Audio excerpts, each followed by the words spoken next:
자, 인사합시다. 할렐루야. 자, 우리 교회가 다시 카페를 정리하고 우리 집으로 가정교회로 돌아왔습니다. 8년 만에 다시 거실에서 예배를 시작하고 하나님께 새로운 행하심들을 보면서 또 하나님 인도하심 따라 나아갈 수 있게 되어서 저는 되게 감사드립니다. 오늘은 우리가 누가복음 4장 21절 다시 한번 읽어볼까요? 21절이요. 시작. 예수께서 그들에게 말씀하셨다. 이 성경 말씀이 너희 듣는 가운데서 오늘 이루어졌다. 아멘. 이 성경 말씀이 이루어졌다. 예수님께서 하셨는데 어제 토라 포션 3년 사이클에서 17번째 토라 포션인 창세기 20장을 살펴보려고 합니다. 창세기 20장의 내용에 대한 상응하는 랍비들이 규정한 하프타라가 이사야 61장이에요. 그리고 예수님께서 어느 날 40일 금식 기도하고 오셨는데 사람들이 예수님에게 그날 하프타라를 읽어달라고 하셨나 봐요. 그때 성경을 받고 이사야를 펴시고 이사야 61장의 하프타라 내용을 읽으신 내용이 누가복음 4장에 나오죠. 우리가 3년 사이클 토라 포션을 공부하고 있는데 요즘은 대부분 1년 사이클 하죠. 그래서 대부분의 학자들은 1년 사이클은 예수님 당시의 방식이 아니고 70년, AD 70년 성전이 무너진 이후에 1년 사이클이 생겼다고 대부분 그렇게 보죠. 그리고 대부분 학자들은 예수님 당시에는 3년 사이클로 봐요. 그리고 우리가 정확하게, 지금 명확하게 우리가 갖고 있는 3년 사이클의 랍비들이 정한 이 하프타라 내용들이 예수님 당시와 같다라고는 확신할 수는 없어요. 근데 다만 여러 가지 근거 가운데 만약에 지금 우리가 3년 사이클에서 토라의 본문과 이게 상응 같이 살펴보는 매주마다 하프타라의 내용이 예수님 당시에 만약에 같은 거라면 오늘 예수님께서 이사야 61장의 하프타라의 본문을 읽은 이 누가복음 4장을 통해서 알 수 있는 것은 예수님께서 이 이사야 61장의 본문을 리딩 하실 때 그 주간에 예수님 당시에 3년 사이클 토라 포션은 창세기 20장인 걸 알 수 있어요. 그래서 우리가 창세기 20장을 살펴보기 위해서 거기에 내용은 우리가 살펴보겠지만 아브라함이 정말 성경 전체에서 가장 당황스러운 스토리예요. 창세기 13장에서 아브라함이 막말로 부인을 팔아먹죠. 자기 살아남으려고 자기 부인을 팔아요. 내 부인 아니에요. 내 동생이에요. 이러고. 그러고 나서 20장에 또 그래요. 또. 그 사이에는 어마어마한 하나님과의 관계 회복이 아브라함의 믿음의 성장이 있었잖아요. 그래서 이 정도 되면 이제 아브라함도 이제 믿음의 조상 정도 됐네 했는데 한순간 나락에 떨어져요. 다시 한번 마누라를, 그것도 90 이상 먹은 할머니를. 더 심각한 건 이때는 사라가 임신 중이었어요. 100년 만에 내 정부인이 아이를 임신한 거예요. 90년 만에. 그런 여자를 또 팔아먹은 거예요. 그냥 팔아먹은 게 아니라 덕분에 또 돈도 받아요. 나중에 보상을 받아. 이게 인간으로서, 남자로서는 가장 그 창세기 20장에서 아브라함의 이 이미지는 인간으로서 가장 밑바닥이에요. 무적행이에요, 무적행. 남자로서, 아버지로서, 남편으로서 임신한 내 아내를 90년 동안 아이를 못 가져가지고 그렇게 남 눈치 보면서 얻어먹고 살았는 이 내 부인이 90년 만에 애를 가져서 이제 드디어 하나님 언약이 성취되나 하고 이런 시점에 그 마누라를 팔아먹은 거예요. 아비멜렉이. 이게 창세기 20장 내용이에요. 그러니까 이 믿음의 조상이라는 이 인간이 가질 수 있는 메시아의 조상이라는 이 타이틀과 자기 자식도 팔아먹고 마누라도 팔아먹은 인간의 가장 밑바닥, 무적행에 빠진 인간의 모습이 공존하는 게 창세기 20장.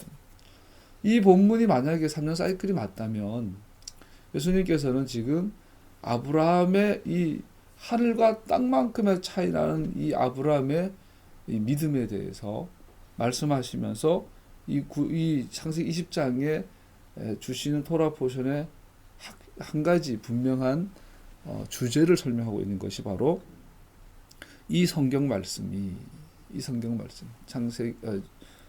61장에 주의 영이 내게 임하사 즉 더 나아가서 창세기 20장의 내 말씀이 너희가 지금 내가 읽고 있을 때 이루어졌다 말하고 있는 것이죠. 그러면 간단하게 결론부터 내리면 아브라함의 언약의 성취는 아브라함 통해서가 아니라 예수님을 통해서 성취된다. 이게 오늘 토라 포션의 최종 주제예요. 이거를 가지고 본문 한번 살펴보려고 합니다. 다시 말하지만 만약 예수님께서 누가복음 4장 16절에서 읽으신 본문이 하프타라라면 그래서 토라 본문이 창세기 20장이라면 우리는 확실하지 않지만 그렇다면 아브라함의 언약의 성취가 예수와 자신의 삶과 예수님의 사역을 통해서 일어남을 분명히 강조하고 있는 것입니다. 즉 언약은 아브라함의 공로가 아닌 하나님의 선택하신 메시아이신 예수님께 달려있는 것입니다. 이것이 오늘 창세기 20장을 공부하는 최종 목적이에요. 그래서 사도 바울도 오늘 본문 갈라디아서 3장 15절 29절에서 아브라함의 자손이 아니라 집합적 단수를 사용하면 네 자손을 통하여 아브라함의 언약의 절정, 완성, 최종적 성취를 언급하고 있습니다. 언약의 물론 우리는 언약의 토라의 계약에 기초하여 토라에 순종하는 것이 언약을 성취하는 것을 요구되어지지만 언약은 인간의 토라 복종 위에 근거한 것이 아니라 하나님의 신실하심 위에 세워진 것임을 알 수 있습니다. 즉 하나님과 아브라함이 맺은 언약은 우리가 토라를 지킴으로 말미암아 성취되는 것이 아니라 궁극적으로 하나님의 메시아이신 예수와의 신실하심에 달려 있는 것입니다. 그래서 갈라디아 3장에 보면 바울이 이제 우린 예수하고 오셨으니까 우리 믿음으로 구원받는다 이제 강조하는 것을 볼 수 있죠. 창세기 20장의 첫 번부터 이 주제를 가지고 조금씩 살펴보려고 합니다. 우선 시작하기 전에요. 정말 당혹스러운 이야기예요. 우리가 알다시피 13장에 이 사건이 반복되어졌어요. 그것도 12장 직후예요. 지금도 18장, 19장의 직후에 20장이 왔고 또 창세기 12장 직후에 13장 사건이 일어나요. 그래서 12장에서는 하나님께서 본토 친자 아비집을 떠난 아브라함에게 오셔서 축복을 약속하셨어요. 언약을 약속하시죠. 정말 인간이 가질 수 있는 최고의 하나님 앞에 선 복을 받죠. 그런데 그 직후에 아브라함이 한 행동은 배가 고파서 오늘로 말하면 먹을 거 없어서 먹고 마시는 문제 때문에 무엇을 먹을까 무엇을 입을까 걱정하느라 애굽으로 내려가죠. 거기에서 마누라를 팔아먹죠. 그리고 그 마누라 팔아먹은 결과적으로 제가 좀 이렇게 천박하게 표현하지만 마누라 팔아먹은 그 결과적으로 그 대가로 아브라함은 거부가 돼요. 아브라함은 그 부와 명예, 오늘 말하면 BMW 타고 다니고 강남에 아파트 살면서 뭐 가신을 300명 이상 거느리며 뭐 족장이지만 왕 같은 족장처럼 살게 되죠. 그때 14장에서 또 소돔과 고모라 사건이 소돔의 왕의 가의 대화가 나오죠. 그 전쟁에서 이긴 전리품들은 다 돌려줘 버려. 그 15장에 횃불 언약을 맺으시고 16장 17장에 하나님께서 찾아오시고 또 할례에 대한 언약이 돼서 할례를 통해서 메시아에 대한 그림을 보여주시고 18장에는 그 하나님께서 직접 사람의 몸을 입고 오셔서 아브라함과 나란히 앉아서 같이 먹고 마시고 여러분 성경에서 이제 식탁은 항상 언약을 백그라운드로 갖고 있죠. 언약을 완성할 때 식탁을 세우는데 12장과 15장에서 하나님과 언약을 맺은 아브라함이 18장에서 하나님과 같이 먹고 마시면서 언약이 완성이 되는 거예요. 언약이 확증이 되는 거죠. 그래서 꼭 마셔야 돼요. 먹기만 하면 안 돼요. 왜 마셔야죠? 와인을 마셔요, 와인. 온 우주에서 와인을 즐길 수 있는 존재는 사람밖에 없어요. 동물은 와인, 동물은 고기도 먹고 빵도 먹어도 우리가 와인을 마신다라는 것, 포도주를 먹는다는 것은 내가 사람이다라는 거예요. 즉 하나님 형상이다라는 거야. 우리가 카페를 해봤지만 커피, 또 와인, 또 동양의 차는 같은 점이 있어요. 그렇죠? 이것은 소비재예요. 소비재. 필수재가 아니에요. 없어서 살아요. 우리는 와인 안 먹어도 차 없어도 커피 안 마셔도 사는데 우리는 반드시 먹고 나면 와인이나 차나 커피를 마셔야 돼. 왜? 사람이니까. 그죠? 나보다 몸값이 더 비싼 말도 그냥 풀 좀 먹고 마음 끝이에요. 걔는 와인 안 마셔요. 먹고 나서 막 이 와인이 어디 산인데 몇 년도 산이고 몇 년도에 뭐 흉년이 들었는데 이것은 뭐 멕시코 치아파스 뭐 무슨 너무 게이샤 종류고 꼬에서 몇 등 했고 뭐 이런 거 안 따져요. 동물들은. 그래서 마신다라는 것은 계약의 절정과 완성이에요. 그 아브라함이 하나님 사람의 몸을 입고 오신 하나님과 18장에서 계약의 완성을 맞으셨어요. 그 19장에서는 그 아브라함이 기도하니까 소돔과 고모라 오늘로 말하면 아주 큰 도시들이죠. 영향력 있는 정치적인 큰 도시들이죠. 이 도시가 아브라함의 기도에 달려 있어요. 그래서 결국은 의인이 없어서 망하지만 롯 가족이 살아난 그 원인은 아브라함 때문이에요. 그러니까 우리가 이 18장에서 19장에서 아브라함의 모습은 13장에서 마누라를 팔아먹었던 그건 온데간데 없고 하나님과 겸상하며 하나님이 세상을 심판하신 이가 하나님 아브라함 앞에 앉으셔서 세상의 심판에 대해서 같이 의논을 주고받으며 아브라함의 기도를 하나님께 들으시며 그러니까 인간이 가질 수 있는 최고봉에까지 올라가는 믿음의 최고봉까지. 요즘 막 믿음의 최고봉 그러는데. 그랬더니 우리가 어떻게 해요? 야, 아브라함은 정말 나랑 달라. 이 아브라함은 특별한 존재. 아브라함은 진짜 사람과 천사의 중간 정도. 우리가 믿음에서 가장 착각하는 게 그거잖아요. 어제 말했던 건전지.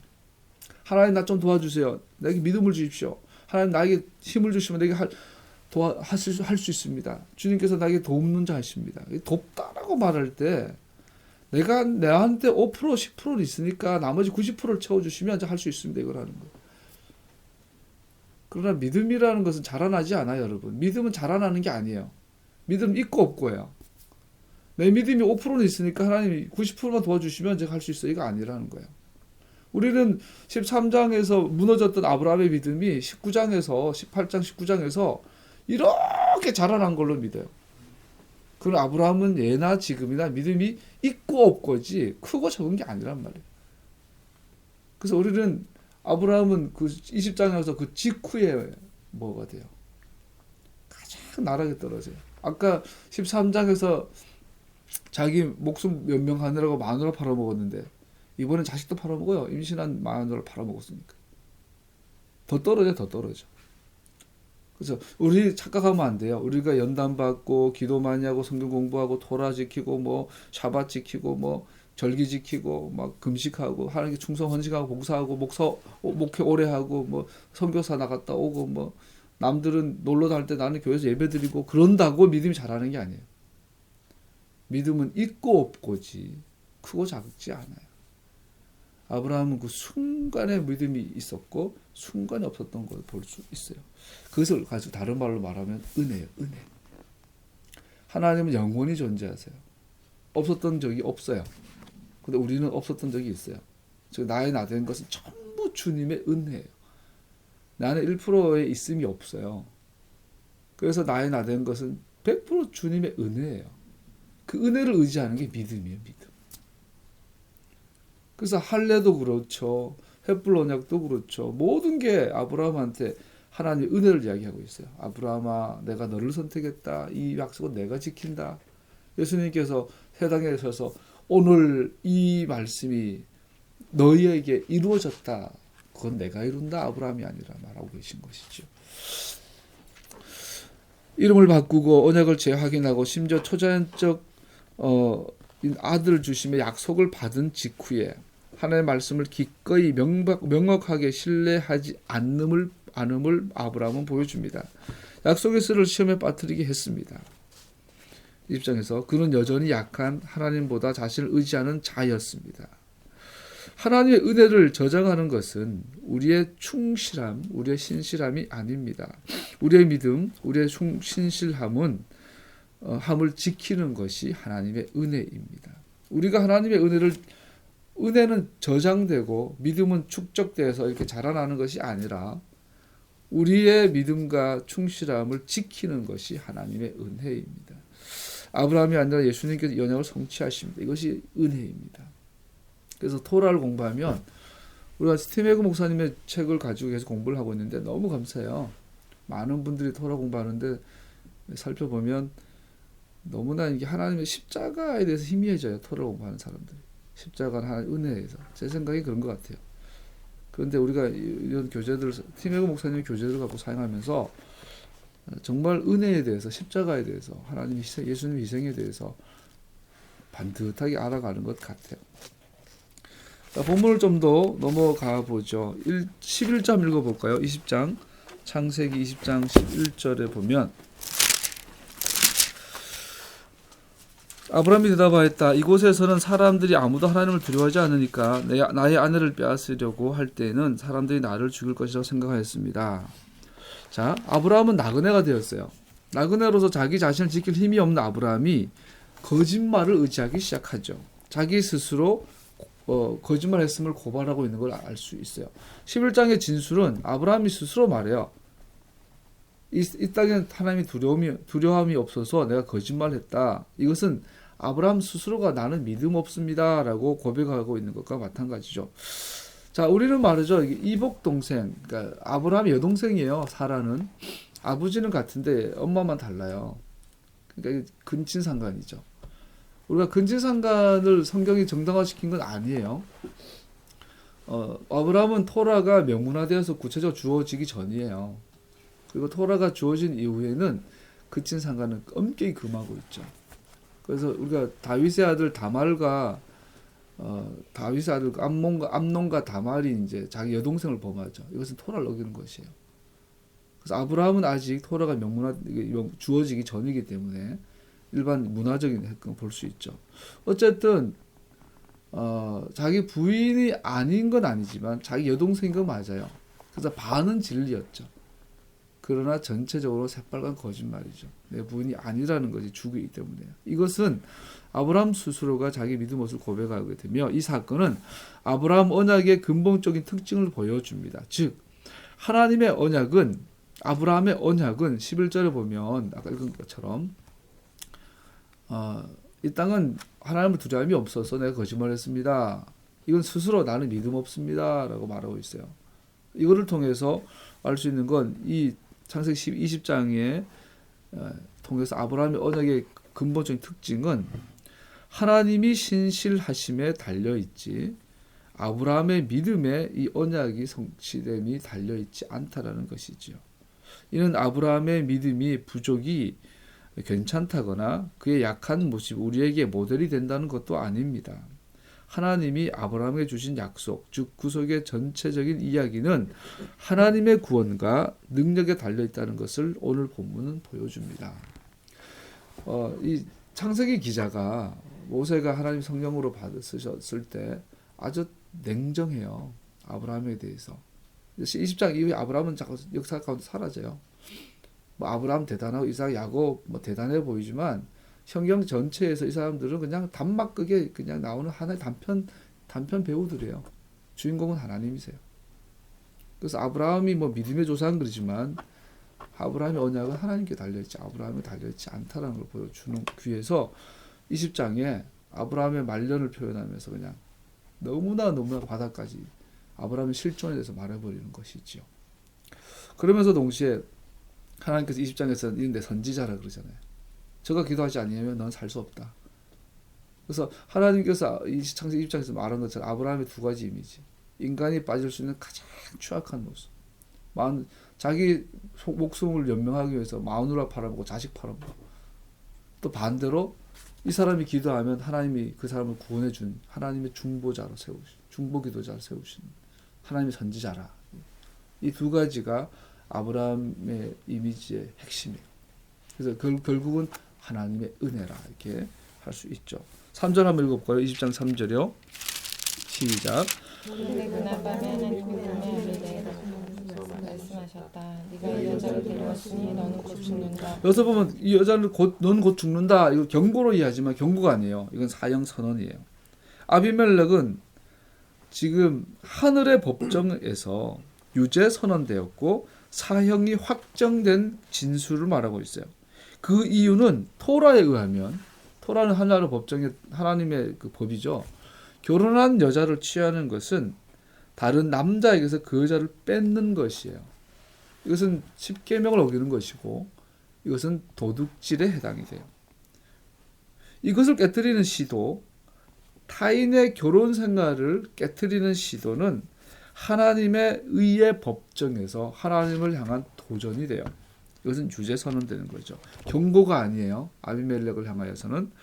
아비멜렉은 또 질문해 볼 수 있어요. 왜 90세 된 노인을, 더군다나 임신한 여인을 몰랐겠지만, 그래서 많은 아비들이 이제 하나님께서 이삭을 주실 때 이 사라에게 막 그 젊은 여인의 그 젊음을 돌려줬다고 보기도 하는데 얼토당토 않고, 당시의 그 정치적인 사회적인 문화적인 이 배경을 보면 정략 결혼이 아주 일반적이었죠. 그래서 아브라함이 지금 비록 이렇게 피난 중에 있지만 아브라함이 왜 갑자기 뜬금없이 소돔과 고모라 사건 이후에 그랄로 옮겼을까요? 추정해 볼 수 있는 건 소돔과 고모라의 심판의 여파가 너무 강하니까 일시적으로 아브라함이 이제 그 남쪽으로 네겝 지역으로 피했다는 걸 볼 수 있어요. 문제는 그 땅을 피하면서 아비멜렉의 정치적 영역 안에 들어가니까 아브라함은 다시 나그네가 된 거죠. 그 땅의 왕의 법정 앞에서 심판받아야 되는 나그네가 된 거죠. 아마도 강력한 유목족장, 그럼에도 불구하고 아브라함은 강력한 유목족장이었죠. 오늘만 강력한 베두인 족장이 되죠. 그러다 보니까 아비멜렉도 정치적으로 이제 위기를 느끼고 아브라함과 같이 날 필요가 있어서 아브라함의 여동생과 결혼함으로 서로 상호 불가침 조약을 맺고 상호 방위 조약을 맺는 이런 개념으로 이해할 수 있겠죠. 3절에 보면 3절에 하나님은 가즈, 하나님들, 신들이라고 나와요. 그런데 4절에 보면 그 신들을 아비멜렉은 아도나이라고 표현하고 있어요. 이 아도나이는 창세기 18장에서 18장에 보면 처음에 그 하나님 앞에 새 천사가 오잖아요. 그때 아브라함이 주여 그러잖아요. 그때 아도나이라는 단어를 쓰고 또 창세기 18장 23절에 보면 그 세 분 중에 한 분에게 아브라함이 노골적으로 여두의 바브해 아도나이라고 불러요. 그래서 그 세 분 중에 한 분이 하나님 자신인 걸 알 수 있죠. 그래서 마치 아비멜렉이 창세기 18장에서 아브라함이 여두의 바브를 불렀던 것처럼 지금 자기에게 나타난, 꿈에 나타난, 여러분, 아비멜렉은 이방의 왕이니까 다 신 사상에 빠져 있죠. 많은 신들을 섬겼어요. 그러니까 꿈에 나타났을 때 처음에는 이제 이분은 어떤 신이지? 어느 나라 신이지?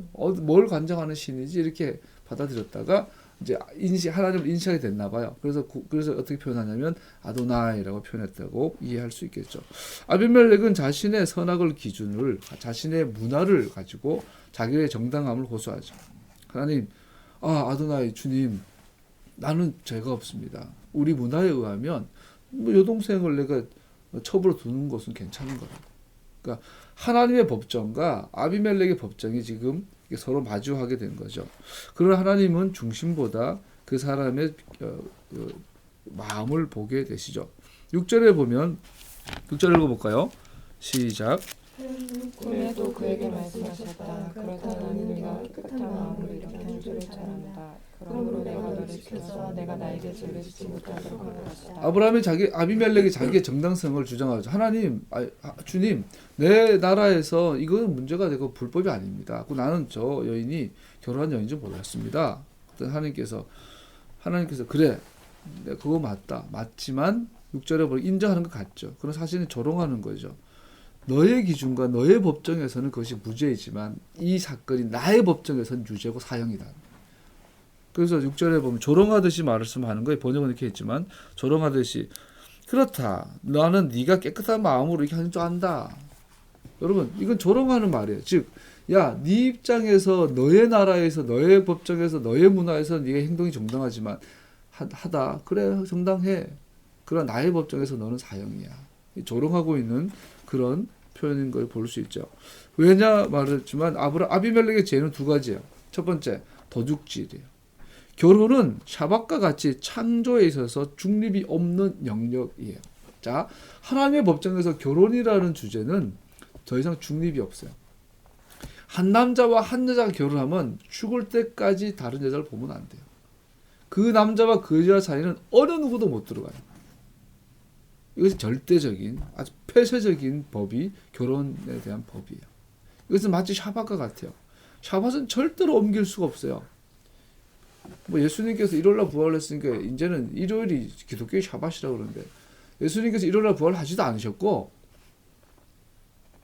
샤밧이 일요일로 바뀐 적도 없고 샤밧이 영원토록 제7일인 것처럼 결혼도 가장 폐쇄적인 거죠. 그런 결혼에 대한 것에 결혼한 아내를 내가 강탈하고 나의 그 왕의 힘을 가지고 이렇게 강제로 뺏어오는 거는 하나님의 법정에서는 위법이 되고 불법이 되고 그 결과는 사형이에요. 결혼 인간에게 주어진 신성한 선물이며 이를 파괴하는 것은 하나님께 죄를 짓는 것입니다. 두 번째 아비멜렉의 죄는 더군다나 사라는 지금 임신 중인 것을 추정할 수 있어요. 그 뱃속에 자라나는 이는 아이 사람일 뿐 아니라 약속의 아들이에요. 이것은 계약의 상속자 아이죠. 하나님의 기적적인 능력으로 임신한 아이. 아비멜렉이 속으로 사라를 취하고자 했던 것은 이것은 하나님의 전 우주적인 구속의 역사에 대한 전면적인 도전이 되는 것이죠. 그래서 6절에서 하나님께서 그래 너는 깨끗해. 그러나 나에게 너는 유죄야 라고 말하고 있는 것을 볼 수 있죠. 임신에 대해 하나님께 죄를 짓는 것이었습니다. 이방 왕이 그의 문화와 정치 권력 안에서 정당한 행동이라 할지라도 전능자의 의도를 막거나 왜곡시키지는 못합니다. 아브라함의 불신앙도 하나님의 계획을 막지도 못합니다. 자, 창세기 20장 6절을 통해서 알 수 있는 건 뭐예요? 하나님께서 사라를 통해서 약속의 씨를 주겠고 약속의 씨를 통해서 내가 메시아를 보내서 이 천하 만민이 복을 받겠다는 이 계약을 내가 성취할 것이다. 이것은 나의 계약이고 나의 계획이고 나의 결정이고 나의 의지이다. 이것을 아비멜렉 너는 너의 법정에서 너의 문화에서 정당하지만 그것은 나에게 방해가 된다면 이것은 죄다.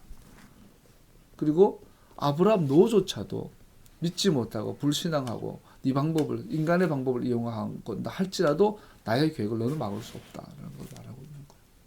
하나님의 주권에 대해서 표현하고 있는 거죠. 할렐루야. 우리 이걸 알아야 돼요. 하나님이 계획하시면 하나님이 이루세요. 뭐 누가 막을 수 없어요. 그러니까 우리가 해야 될 방법은 하나밖에 없어요. 복종하는 거.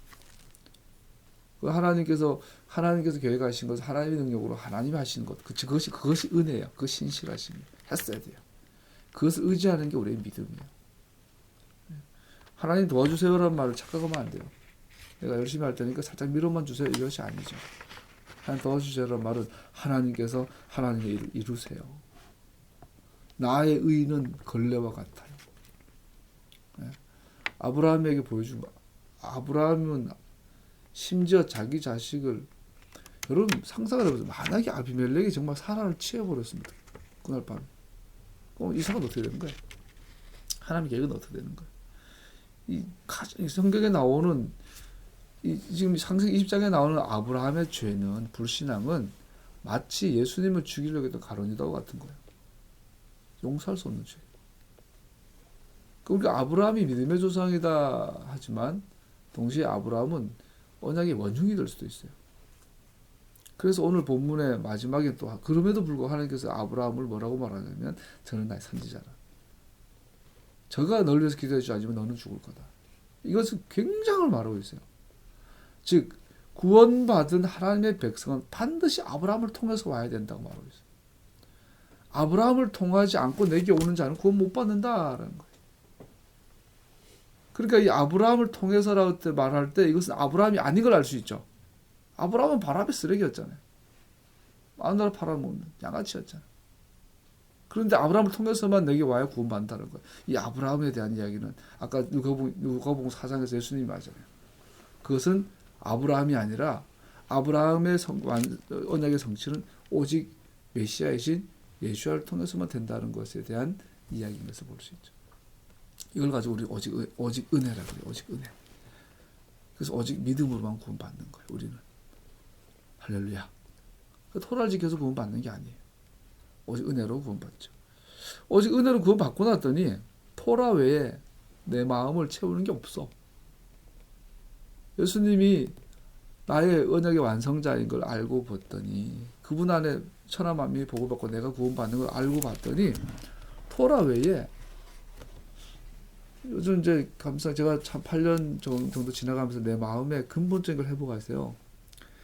과거에 목사 한 수 받기 전에 진짜 말씀을 얼마나 사모했는지 하루 10시간씩 성경 읽고 밤새 기도하고, 목사님들 설교를 막 그다음 이어폰이 없을 때니까 이게 끼어 듣고, 이제 설교 테이프 늘어질 때까지 계속 반복해서 듣고, 차에서 막 설교 테이프 수백 개 수천 개를 들었죠. 진짜 한 설교 하나를 가지고 10번씩 반복해서 듣고 막 그래 들었던 적이 있어요. 전도사 때. 근데 요즘 이제 8년이 뭐 10여 년이 지나고 다시 한번 또 가정교회로 들어오면서 요즘 이제 토라를 공부하면서 옛날보다 훨씬 성숙되게 말씀에 대한 달콤함을 주세요. 이제는 토라를 읽고 말씀을 공부할 때 내 마음이 가장 여유롭고 편안해져요. 내가 있어야 될 곳에 온 것 같고 해야 될 일을 하는 것 같고. 그래서 전도사 때 막 방방 뛰면서 막 말씀 사모했던 그것과 또 다르게 좀 이렇게, 그래도 그 사이 한 20년 지나니까 좀 여유롭게 하나님 말씀 앞에 또 서게 하신 것 같아요. 할렐루야. 하나님의 자비는 인간에게 하신 자기 계시를 더욱 드러냅니다. 하나님께서 그 6절에 보면요, 앞에 3절에 보면 엘로힘 뭐 그 신들 이렇게 하다가 6절에 보면은 그 하나님이 이렇게 표현해요. 그 하나님이 하 엘로힘이란다. 정관사 하가 들어가요. 자, 무슨 말이냐면 6절에서 아까 말한 것처럼 이 언약을 맺는 것은 아브라함도 아비멜렉 너도 방해하지 못해. 이 언약은 내가 성취해. 하고 그 말씀하신 주어가 뭐냐면 그 하나님이에요. 하 엘로힘 정관사를 사용해요. 그러면서 그분이 아비멜렉에게 선언하는 것이 너는 죽어. 넌 사형. 네가 살아날 수 있는 방법 하나밖에 없어. 아브라함이 널 위해서 기도해야 돼. 자, 다시 말하죠. 여기서 우리가 알아야 될 건, 하나님께서는 아브라함이든 이방인이든 원하시는 사람에게 원하시는 방식으로 원하시는 모습으로 나타날 수 있어요. 그 하나님 자신이 나타나면은 특징 중에 하나가 죽음이에요. 인간은, 죄인은 하나님의 앞에 서면 반드시 죽음이 선포돼요.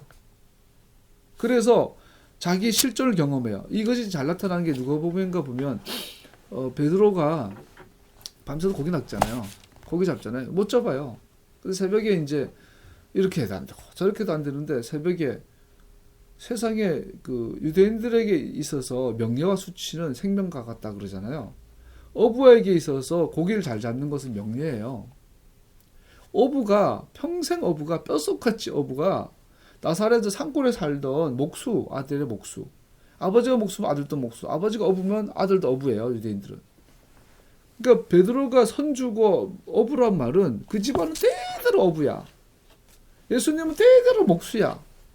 그런데 세상에 목수가 하라는 대로 했는데 어부가 고기를 잡은 거야. 이것은 고대 사회에서는 수치예요. 어부답지 못한 행동이에요. 그러니까 이 베드로가 밤새 고기를 잡다 못 잡았는데, 한 사람이 어떤 새벽에 오른쪽에 그물 던져라 했더니 막 찢어질 만큼 고기가 잡혔을 때, 이 베드로는 뭘 경험하죠? 하나님의 현존을 경험해요. 아비멜렉 앞에 하나님이 나타나서 너는 죽음, 너는 사형 하신 것 같은 경험하는 거예요. 그래서 베드로의 그 즉시에 일어난 반응이 뭐예요? 배도 그물도 관심 없어요. 엎드려요. 나를 떠나소서 그래요. 나를 떠나서 나는 죄인으로서이다. 다른 말로 뭐예요? 나는 죽어야 돼. 죽음을 선포해요. 하나님의 모습으로 나타나면 우리는 즉시로 죽음을 선포해요. 죽음을 느끼게 돼요. 나는 죽었다. 나는 죄인이다. 주여 나를 떠나소서. 나는 죄인입니다. 이렇게 말하게 되죠. 이것을 가지고 성경은 뭐라 그래요? 하나님의 은혜라고 해요. 은혜. 다시 말하죠. 은혜는 죽음 위에 있어요. 나는 없습니다. 죽음이 뭐예요? 소멸이 죽음인가요? 성경적 죽음은 이제 잠자는 거죠. 그래서 우리는 창조되기 전 상태가 있잖아요. 없었던 적이 있잖아요. 이것을 죽음이라고 이해할 수 있어요. 그렇기 때문에 주여 나를 떠나서서 난 죽은 상태입니다. 너는 죽음이 넌 사형이다 이 말은 하나님이 나의 전부예요. 처음과 끝이에요. 하나님이 계셔야 내가 있는 거예요. 하나님이 안 계시면 없는 거예요. 이것이 은혜. 그래서 하나님은 우리에게 은혜를 주기 위해서 항상 우리에게 죽음을 먼저 말씀하시죠. 너는 죽는다. 이 죽음에 대한 강한 인식은 하나님의 자기 계시에서 와요. 하나님께 자기를 계시해 주시면 우리는 죽음을 인정하게 되고 거기에서 뭘 붙잡죠? 하나님의 은혜를 붙잡아요. 빛이 있으라. 사람을 만들고. 자, 창세기 20장은 계속 하나님 주권적 은혜에 대해서 말하고 있어요. 아브라함에게 향하여서도 아비멜렉에 의해서도 하나님의 자기 계시는 은혜를 나타내기 위해서입니다. 아비멜렉에 대한 첫 계시가 너는 죽는다입니다. 참 하나님을 만나면 인간은 타락한 상태를 깨닫게 되고 죽음의 상태를 깨닫게 되고 구원에 대한 갈망을 하게 되고 그것이 우리는 은혜임을 깨닫게 됩니다. 7절 한번 읽어볼까요? 시작. 이제 그 여인이 남편에게